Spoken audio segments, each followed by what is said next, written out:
The morning light filtered through the tall windows of the Palo Alto mansion, casting long shadows across the marble floors that Mercedes had polished countless times. She moved through the corridors with the practiced silence of someone who had learned to be invisible, her footsteps barely audible against the cold stone. 11 years. 11 years of entering through the service entrance, of keeping her eyes down when the family passed, of existing in the spaces between their lives.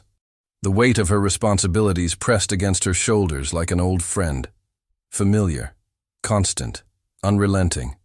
In the kitchen, she prepared the morning coffee with mechanical precision. The French press, the imported beans, the delicate china cups that cost more than her monthly rent. Her weathered hands moved with care, each gesture carrying the knowledge that a single mistake could cost her everything she had built in this country. The house felt different lately, heavier. The usual sounds of morning routine had been replaced by hushed conversations behind closed doors, by the soft shuffling of expensive shoes against hardwood floors. Mrs. Whitmore, the matriarch who had once commanded every room with her presence, now lay confined to her bedroom, surrounded by specialists who spoke in medical terms that Mercedes didn't understand but felt in her bones. She had watched the parade of doctors come and go. Men in expensive suits carrying leather briefcases, women with sharp eyes and sharper diagnoses. They spoke of tests and procedures, of consultations and second opinions. But Mrs. Whitmore continued to fade, her vibrant spirit dimming like a candle in the wind. Mercedes climbed the stairs to the second floor, carrying the breakfast tray with both hands. The hallway stretched before her, lined with family portraits that seemed to watch her passage. She paused outside Mrs. Whitmore's door, listening to the murmur of voices within. Another specialist, another opinion, another disappointment written in the family's increasingly desperate expressions. Through the gap beneath the door, she could see shadows moving, pacing. Richard, the eldest son, spoke in clipped tones about treatment options and financial considerations. His wife Helen's voice carried a different tenor, sharp, calculating, tinged with something that made Mercedes's stomach tighten with unease. The burden of her position settled deeper into her chest. She was trusted with the intimate details of their lives, yet remained fundamentally separate from them. She knew which family member took medication for anxiety, which one drank too much wine after dinner, which one cried behind closed doors. But she was expected to carry these secrets like stones in her pockets, never speaking, never acknowledging what she witnessed. Mercedes thought of her own family, scattered across different states, different circumstances. Her daughter studying nursing, working 2 jobs to pay for school. Her husband, calloused hands and gentle heart, building cabinets for other people's dreams. The weight of providing, of being the bridge between 2 worlds, settled around her like a familiar coat. She knocked softly and entered the room, setting the tray on the side table without meeting anyone's eyes. Mrs. Whitmore lay propped against pillows, her skin pale as the expensive sheets that surrounded her. For just a moment their eyes met, and Mercedes saw something that the doctors had missed. Not just illness, but a profound loneliness that mirrored her own. Days blurred into weeks. Mercedes watched Richard pace the hallway, phone pressed to his ear, arranging consultations with specialists from Stanford, UCLA, even overseas. His voice carried the strain of a man accustomed to solving problems with money, now facing something that refused his solutions. Helen emerged from meetings with lawyers, her designer heels clicking against marble with increasing urgency. She spoke in hushed tones about preparations and contingencies, words that made Mercedes's chest tighten with unnamed dread. The house staff moved like ghosts. George, the butler, maintained his formal composure, but Mercedes noticed how his hands trembled slightly when arranging flowers. The cook prepared elaborate meals that went mostly untouched. Everyone felt the weight of watching someone fade. In quiet moments, Mercedes found herself lingering outside Mrs. Whitmore's room. Through the slightly open door, she observed the family's desperate attempts at normalcy. Richard reading financial reports aloud. Helen describing gallery exhibitions, but Mrs. Whitmore's responses grew shorter, her silences longer. The medical equipment multiplied. Monitors, IV stands, oxygen tanks. The bedroom transformed into a sterile medical ward that erased all traces of the woman who once hosted charity galas and tended her prized orchid collection. Mercedes remembered her grandmother's stories from Oaxaca. How illness was never just physical, how healing required more than medicine.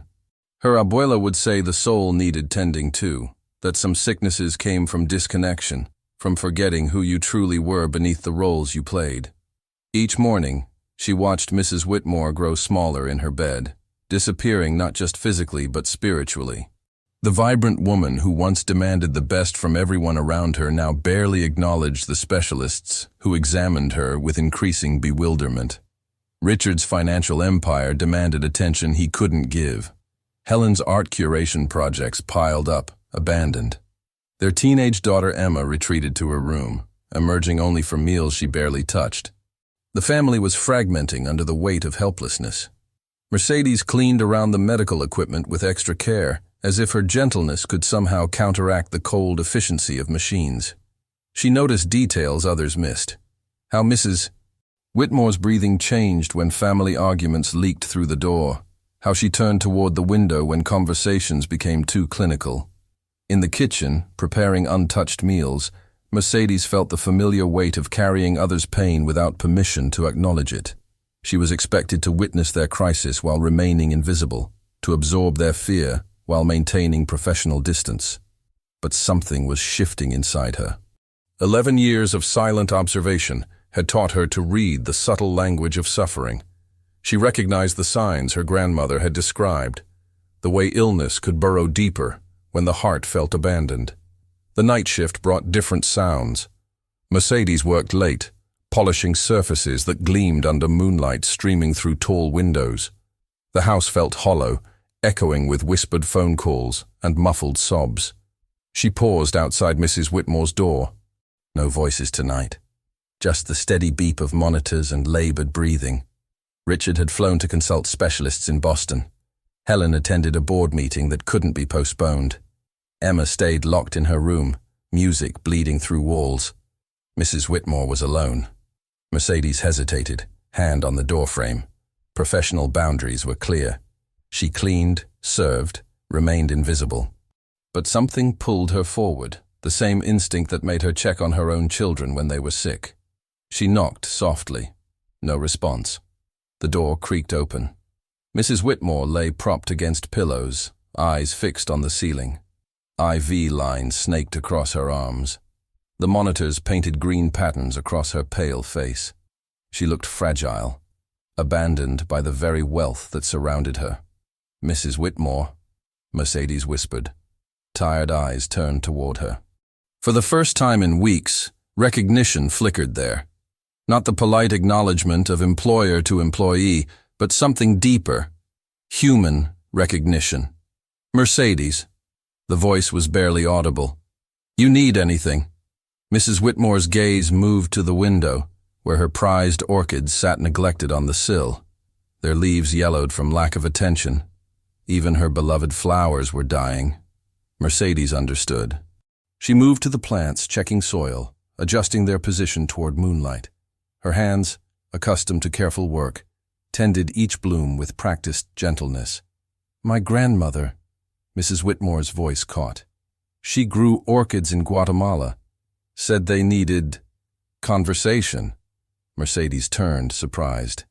In 11 years, Mrs. Whitmore had never shared personal stories with her. "They listen," Mercedes replied softly. "Plants know when you care." Something shifted in the room.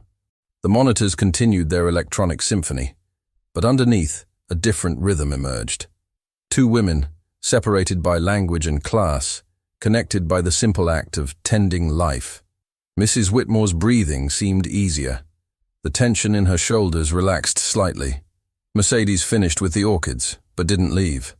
"My abuela," Mercedes said quietly. She said illness sometimes comes when the soul feels forgotten. Mrs. Whitmore's eyes glistened. "I feel like I'm disappearing." The words hung between them. Mercedes felt the familiar weight of carrying someone else's pain, but this time it felt different. Not burden, but shared humanity. Outside, Expensive cars passed on silent streets. Inside, two women sat in quiet communion, surrounded by all the wealth in the world, yet sharing the most fundamental human experience, the fear of being truly alone. 3 weeks later, Mrs. Whitmore's condition worsened. The latest specialist from Johns Hopkins left shaking his head. Richard's phone calls became more frantic. Helen's meetings with lawyers intensified. The house felt like a ship taking on water. Mercedes watched the family fracture under helplessness. Emma stopped attending school regularly. George moved through routines mechanically. The cook prepared meals no one ate. Everyone waited for an ending they couldn't prevent. In her small apartment, Mercedes stared at the ceiling. Sleep wouldn't come. Mrs. Whitmore's words echoed. "I feel like I'm disappearing." The phrase burrowed into her chest, settling beside her own fears of invisibility. Her daughter called from university. "Mama, you sound tired." "Just work. Remember what you taught me. Sometimes helping means taking risks." After hanging up, Mercedes sat in her kitchen, surrounded by photographs of family. Her grandmother's weathered face smiled from a frame, hands holding herbs from their garden in Oaxaca. Remedies passed down through generations. Knowledge dismissed by modern medicine but proven by centuries of healing. Her grandmother's voice seemed to whisper, "When doctors fail, the earth remembers." The next morning, Mercedes arrived early. Mrs. Whitmore's room buzzed with activity. Another specialist examined charts while Richard paced. Helen coordinated phone calls. Nobody noticed Mercedes enter, but Mrs. Whitmore did. Their eyes met across the medical chaos. In that glance, Mercedes saw desperate hope mixed with resignation. The same look she'd seen in her own mother's eyes before her grandmother stepped forward with ancient remedies. The specialist packed his equipment. "I'm sorry. We've exhausted conventional options." Silence filled the room. Richard stared out the window. Helen clutched her phone. Emma stood frozen in the doorway. Mercedes felt her heart hammering. Every instinct screamed caution. Speaking up meant risking everything, her job, her visa status, her family's future. But Mrs. Whitmore was disappearing, and she held knowledge that might help. "Excuse me." Her voice barely carried across the room. Everyone turned. Mercedes felt the weight of their attention, the surprise in their eyes. She was supposed to be invisible, silent, irrelevant to their crisis. My grandmother." Her English felt clumsy under their stares. "In Mexico, we have remedies, natural medicines." Helen's expression sharpened. "This isn't time for folklore." But Richard raised his hand. Desperation made him willing to consider anything. "What kind of remedies?" His voice carried the careful tone of someone exploring every option. Mercedes's hands trembled. Once she spoke, there would be no taking it back. But Mrs. Whitmore's eyes held hers, filled with quiet encouragement. "Plants that help when the spirit feels lost." The room fell silent. Helen's lips pressed into a thin line. Richard studied Mercedes with calculating eyes. Emma shifted nervously in the doorway. The specialist gathered his papers, clearly uncomfortable with the direction of conversation. "What exactly are you suggesting?" Richard's voice carried skepticism wrapped in desperation. Mercedes felt sweat on her palms. "My grandmother, she helped people when doctors couldn't. Plants that clean the blood, restore balance, but..." She hesitated. "I would need to find the right ones." Helen stepped forward. "This is ridiculous. We're not going to..." "Helen." Mrs. Whitmore's voice, though weak, cut through the tension. All eyes turned to her. Let her speak. Mercedes felt the moment's weight. "In my family, we know plants that help when someone feels disconnected, when the body forgets how to heal itself." The specialist shook his head. "I can't recommend..." "Nobody's asking you to recommend anything," Richard said sharply. His financial empire was built on calculated risks. "What would you need?" Mercedes's heart raced. "Time to gather the right plants, permission to prepare them in the kitchen, and..." She looked at Mrs. Whitmore. "Trust." Helen moved closer to Richard. "This is insane. If something goes wrong..." "Things are already going wrong," Richard replied quietly. She's dying, and we're out of options. Emma spoke from the doorway. Grandma wants to try. All eyes turned to Mrs. Whitmore. She nodded slowly. What do I have to lose? The specialist cleared his throat. I need to state clearly that I can't support this course of action. Any alternative treatments should be discussed with... Thank you, doctor. Richard's dismissal was final. After the specialist left, tension thickened. Helen's anger was palpable. Emma watched everything with wide eyes. George appeared in the doorway, sensing the shift in household dynamics. Mercedes felt exposed under their scrutiny. I'll need 3 days to gather everything. And I need to call my cousin in Los Angeles. She knows where to find the plants here.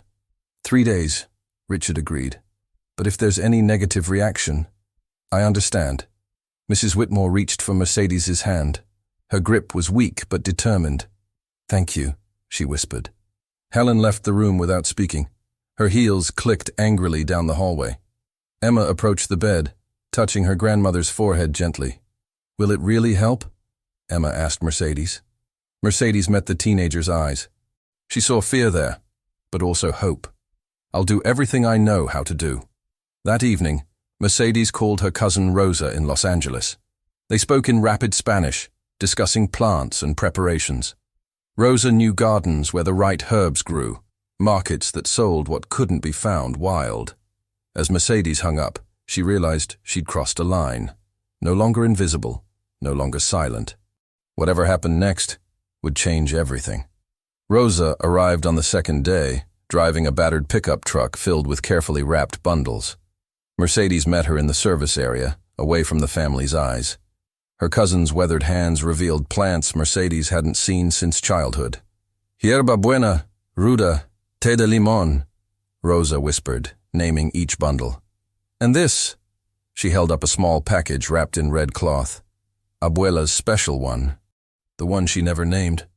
Mercedes's breath caught. Her grandmother's secret plant, the one she'd used for the deepest illnesses, when conventional remedies failed. She'd never taught anyone its name, only its preparation. They worked in Mercedes's apartment kitchen that night. Rosa demonstrated the old ways, grinding by hand, brewing at specific temperatures, timing each step by intuition rather than clocks. The familiar ritual calmed Mercedes's nerves. Are you sure about this? Rosa asked. These people, if something goes wrong, she's dying anyway. Mercedes strained the first tea, watching the liquid turn golden. And I saw something in her eyes. Recognition. Like she was waiting. The next morning, Mercedes arrived at the mansion carrying a thermos. Her heart hammered as she climbed the stairs. Richard waited outside Mrs. Whitmore's door, his expression unreadable. Helen called our lawyer, he said quietly. And Emma hasn't left her room since yesterday. Mercedes nodded. She understood the stakes. Inside, Mrs. Whitmore looked smaller than ever, but her eyes were alert, focused. Is that it? Mercedes poured the tea into a china cup. The scent filled the room, earthy, complex, alive. Small sips. Let your body decide how much. Mrs. Whitmore's hands shook as she lifted the cup. The first sip made her pause. Her eyes widened slightly. It tastes like Mexico, like when I was young. Mercedes felt her chest tighten. You've been to Mexico? Guatemala, actually, when I was 17. My father took me on business. Mrs. Whitmore took another sip. There was an old woman there. She gave me tea when I got sick. It tasted exactly like this. The words hit Mercedes like lightning. Her grandmother had told stories of helping a young American girl in Guatemala decades ago. A girl with light hair who spoke broken Spanish and cried from homesickness. What year? Mercedes whispered. 1968. Why? Mercedes sat heavily in the chair beside the bed. The room seemed to spin. My grandmother. She lived in Guatemala then. She helped a young American girl. Mrs. Whitmore's cup trembled in her hands. Her name was Elena. She had the kindest eyes. Elena Garcia. That was my grandmother. Silence filled the room. Two women stared at each other across decades of separation, across boundaries of class and race and nationality. But underneath, a connection that transcended all of it. Mrs. Whitmore began to cry, not from sadness, but from recognition. "She saved my life once. Now you're her granddaughter." Mercedes felt tears on her own cheeks. She always said the circle would complete itself. Within days, Mrs. Whitmore showed signs of improvement. Color returned to her cheeks. Her appetite increased. She sat up for longer periods, engaging in conversations that had substance beyond medical updates. Richard watched these changes with cautious optimism, while Helen's skepticism deepened into something darker. Mercedes prepared the herbal remedies daily, following her grandmother's precise instructions. Each morning, she brought fresh tea. Each evening, she helped Mrs. Whitmore with breathing exercises her grandmother had taught her. The ritual became sacred, connecting them across generations of healing wisdom. But the improvement brought unexpected complications. Helen questioned every aspect of Mercedes's care. She documented timing, ingredients, Mrs. Whitmore's responses. Her inquiries felt more like interrogation than concern. "What exactly is in these concoctions?" Helen demanded one afternoon, watching Mercedes prepare the daily tea. Mercedes chose her words carefully. "Plants that help the body remember how to heal." "That's not an answer. I need specifics." Mrs. Whitmore's voice carried from the bed. "Helen, leave her alone." But Helen's campaign intensified. She consulted with family lawyers about liability. She researched cases of medical malpractice by unqualified practitioners. She spoke in hushed tones about protecting the family's interests. Richard found himself torn between his wife's concerns and his mother's obvious improvement. Mercedes sensed the growing tension during family meetings that excluded her, but affected her future completely. Emma became Mercedes's unexpected ally. The teenager spent hours in her grandmother's room, absorbing stories of Guatemala, of Elena Garcia's wisdom, of connections that transcended social boundaries. Emma began asking Mercedes about her own family, her journey to America, the sacrifices that brought her to this mansion. George, the butler, observed everything with professional detachment, but Mercedes noticed him listening to conversations, taking mental notes. His loyalties remained unclear, his position requiring delicate navigation between family members' competing interests. The weight of being watched constantly pressed on Mercedes's shoulders. Every gesture was scrutinized, every improvement in Mrs. Whitmore's condition analyzed for alternative explanations. She felt like a specimen under a microscope, her knowledge reduced to superstition in Helen's calculating eyes. Mrs. Whitmore began requesting longer conversations during treatment sessions. She shared memories of Guatemala, of feeling lost and frightened until Elena Garcia appeared with gentle hands and healing teas. Mercedes reciprocated with stories of her grandmother's teachings, of plants that held memory, of healing that required both medicine and connection. These intimate moments created a bond that transcended their former employer-employee relationship, but they also highlighted the dangerous territory Mercedes now occupied. No longer invisible servant, not yet accepted family friend, suspended in a space that made everyone uncomfortable. The improvement continued, undeniable and measurable. But so did the scrutiny, the questioning, the sense that Mercedes walked a tightrope between salvation and destruction. 3 weeks into the treatment, Mercedes made a critical error. Exhausted from sleepless nights and constant pressure, she confused 2 plants during preparation. The mistake was subtle, leaves that looked similar but carried different properties. She didn't realize the error until Mrs. Whitmore's color changed after drinking the tea. The reaction was swift. Mrs. Whitmore became nauseous, disoriented. Her breathing grew labored. Richard called 911 while Helen stood in the doorway, her expression a mixture of vindication and alarm. "I knew this would happen," Helen declared as paramedics rushed upstairs. "This woman is not qualified to treat anyone."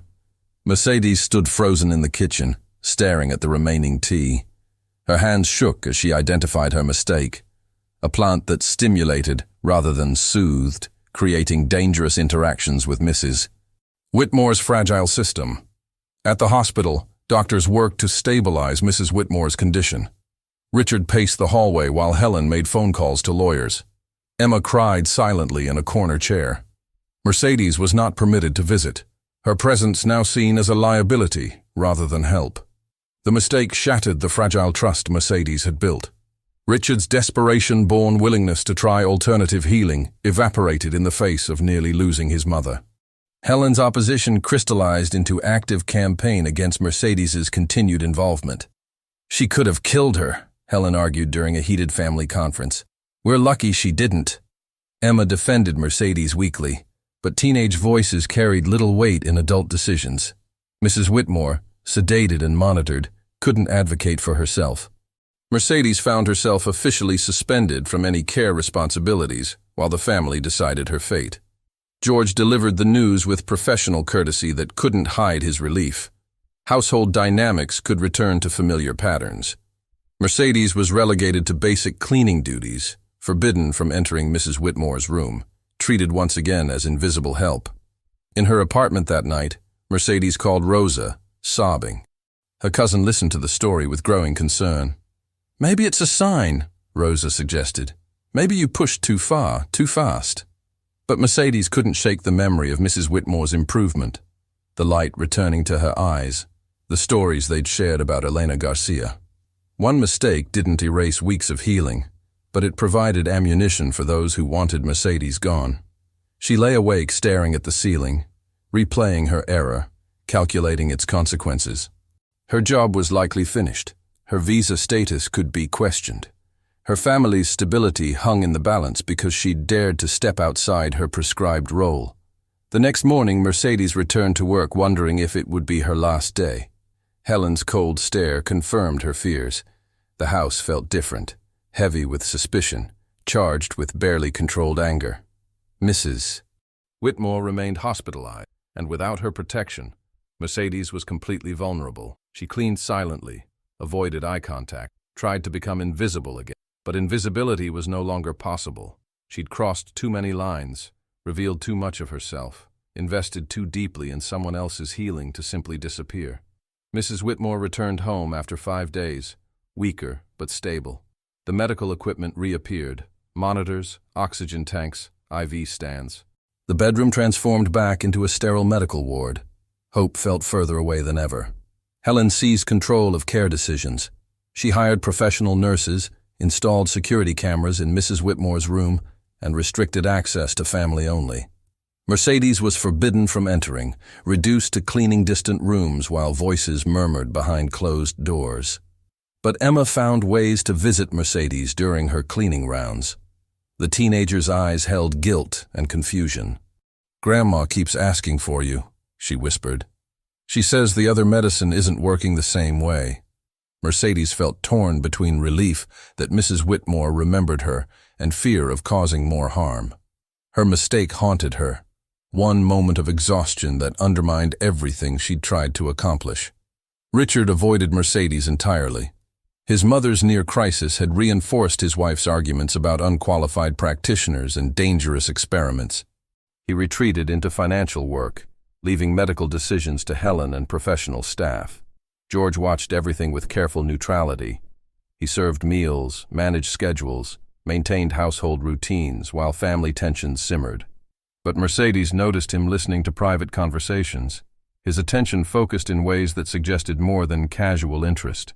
The nurses reported Mrs. Whitmore's continued decline.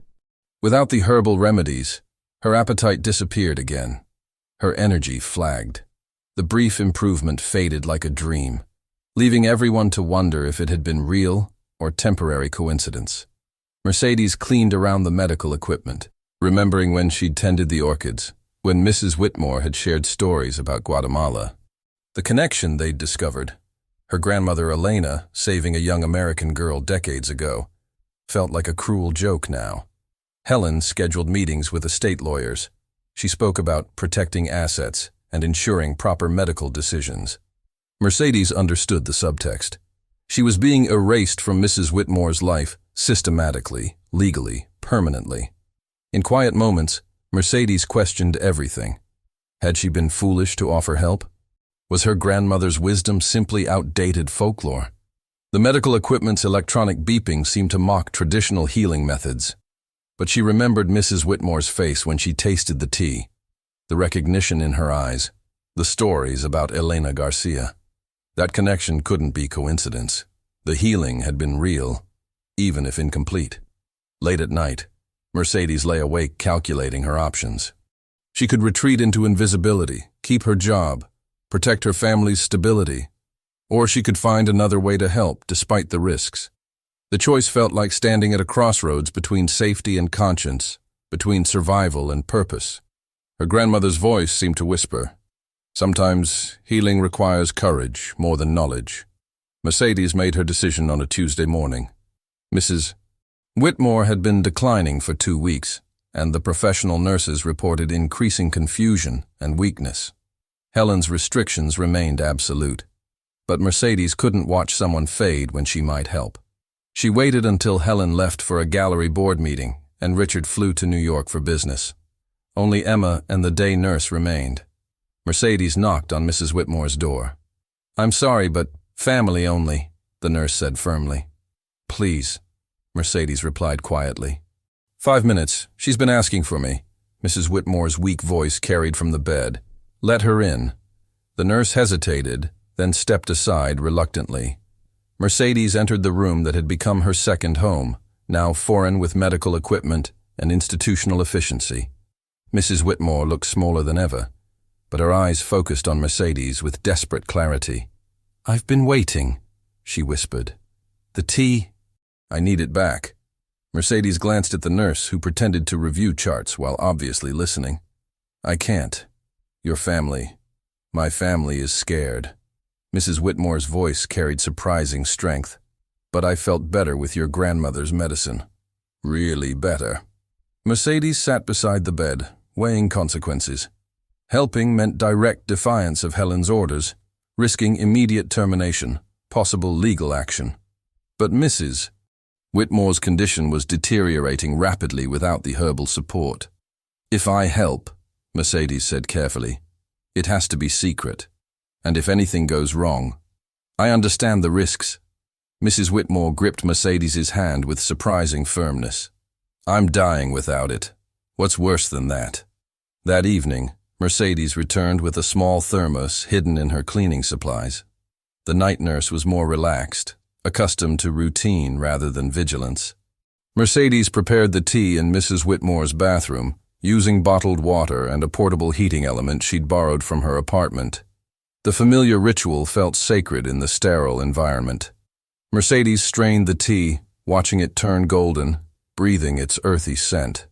Mrs. Whitmore drank it slowly, savoring each sip like communion. Within days, subtle improvements appeared. Mrs. Whitmore's appetite increased slightly. Her breathing seemed easier. Color returned to her cheeks gradually.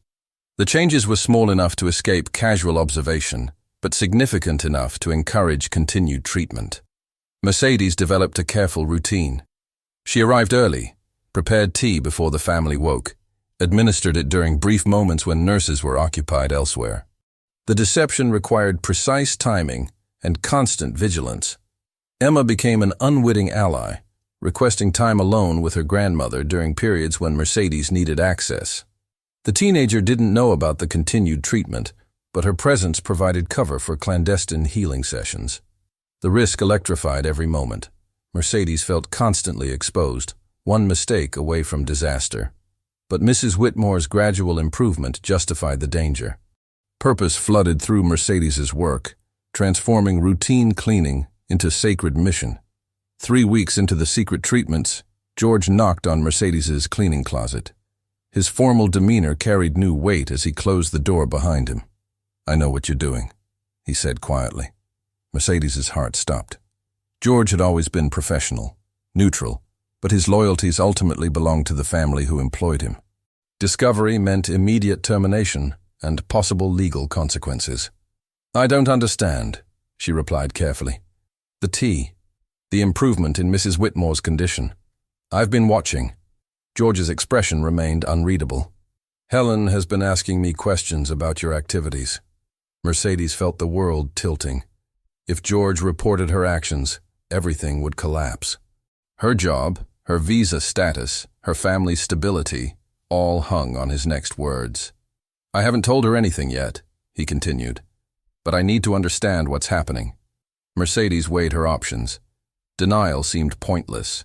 George was too observant, too experienced in household dynamics. Truth carried enormous risk, but might be her only chance. Mrs. Whitmore was dying, she said finally. The medicine from my grandmother. It was helping before my mistake. She asked me to continue. George nodded slowly. I've seen the changes. The nurses attribute them to medical adjustments. But the timing coincides with your visits. Are you going to tell Helen? George was quiet for a long moment. I've worked in this house for 23 years.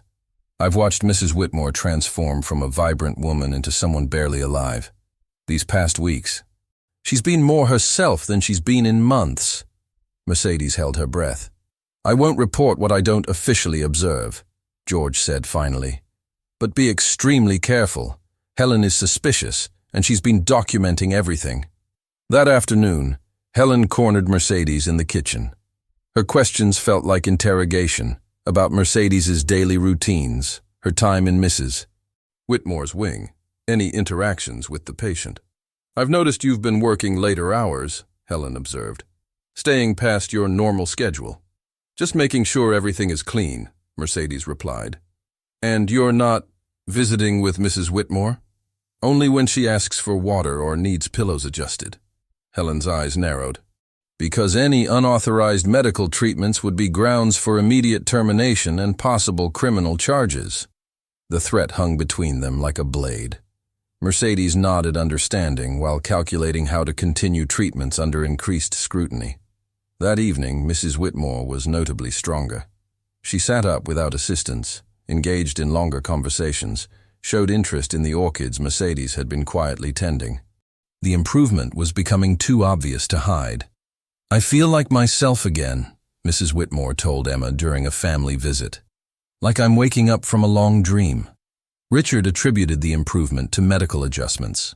Helen remained skeptical, but couldn't identify specific causes for concern. The nurses documented positive changes without understanding their source, but Mercedes knew the secret couldn't last forever. Helen's suspicions were growing, and Mrs. Whitmore's improvement would eventually demand explanation. The choice loomed: reveal the truth or wait for inevitable discovery. The crisis came on a Thursday morning. Mercedes arrived to find Helen waiting in the kitchen, holding a small recording device. Her expression mixed triumph with cold satisfaction. I've been documenting your unauthorized activities, Helen announced. Preparing substances in Mrs. Whitmore's bathroom, administering unapproved treatments, violating explicit medical restrictions. Mercedes's hands trembled. The evidence would destroy her completely. Job, visa status, future prospects. Helen had built an airtight case for termination and possible prosecution. I have recordings, timestamps, witness observations, Helen continued. You've been practicing medicine without a license, endangering my mother-in-law's life with your folk remedies. Before Mercedes could respond, Mrs. Whitmore's voice carried from the intercom. Mercedes, could you bring my morning tea? Helen's smile was predatory. Perfect timing. Go ahead. Bring her your tea. Mercedes felt trapped. Continuing meant confirming Helen's accusations. Stopping meant abandoning Mrs. Whitmore when she needed support most. Either choice led to destruction. She climbed the stairs with Helen following, each step feeling like walking toward execution. In Mrs. Whitmore's room, the patient sat propped against pillows, looking stronger than she'd been in months. Helen, dear, Mrs. Whitmore smiled at her daughter-in-law. You're here early. I'm here to stop this charade. Helen held up the recording device. Mercedes has been secretly treating you with unauthorized substances. This ends now. Mrs. Whitmore's expression sharpened. What are you talking about? The herbal teas? The unauthorized treatments? She's been violating medical protocols and potentially poisoning you. Mercedes stood frozen as Helen detailed her evidence. Each accusation felt like a physical blow. Her secret healing mission was being reframed as dangerous deception. But Mrs. Whitmore's reaction surprised everyone. Instead of shock or anger, her face showed fierce determination. Those treatments saved my life. You don't understand the risks. I understand that I was dying until Mercedes helped me. Mrs. Whitmore's voice carried authority Mercedes hadn't heard in months. Her grandmother's medicine gave me back my strength. Helen's confidence wavered slightly. The doctors admitted they couldn't help me. Mrs. Whitmore struggled to sit straighter. Mercedes offered hope when medical science offered none. Emma appeared in the doorway, drawn by raised voices. She looked between the adults, sensing the crisis without understanding its full scope. "This woman is not qualified to practice medicine," Helen insisted. "She could have killed you. She saved me." Mrs. Whitmore reached for Mercedes' hand. "Just like her grandmother saved me 60 years ago." The room fell silent. Helen's accusations hung in the air. But Mrs. Whitmore's defense created unexpected protection. Mercedes felt the tide shifting, though she remained vulnerable to legal consequences. "I won't allow this to continue," Helen declared. "I'm calling our lawyers." Mrs. Whitmore's grip on Mercedes' hand tightened. "Then call them, but Mercedes stays." The confrontation escalated when Richard returned unexpectedly from New York. He found his wife and mother in heated argument, Mercedes standing silently between them, Emma crying in the doorway. Helen immediately presented her evidence: recordings, documentation, accusations of illegal medical practice. Richard examined the materials with growing alarm. "Mother, is this true? Has Mercedes been treating you without medical supervision?" Mrs. Whitmore met her son's eyes steadily. "Yes, and I'm alive because of it. But the risks of dying were greater than the risks of trying." Mrs. Whitmore's voice carried new strength. "Your wife wanted to control my medical care while I faded away. Mercedes offered hope." Helen's frustration erupted. "She's not qualified. She could face criminal charges." "Then let me face them." Mercedes spoke for the first time, her voice quiet but firm. Mrs. Whitmore asked for help. "I gave what I could." Richard looked between his wife and mother, caught between legal liability and undeniable improvement in his mother's condition. "We need to discuss this privately." But Mrs. Whitmore refused to be dismissed. "No more private discussions about my life without me present. I want Mercedes here." The family meeting that followed stretched for hours. Helen demanded immediate termination and legal protection. Richard worried about liability and media attention if the story became public. Emma defended both her grandmother and Mercedes with teenage passion. Mrs. Whitmore remained resolute.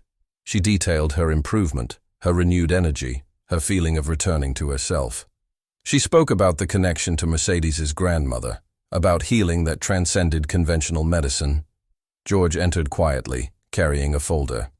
"Excuse me, sir. There's something you should see." The documents revealed financial irregularities Helen had tried to hide.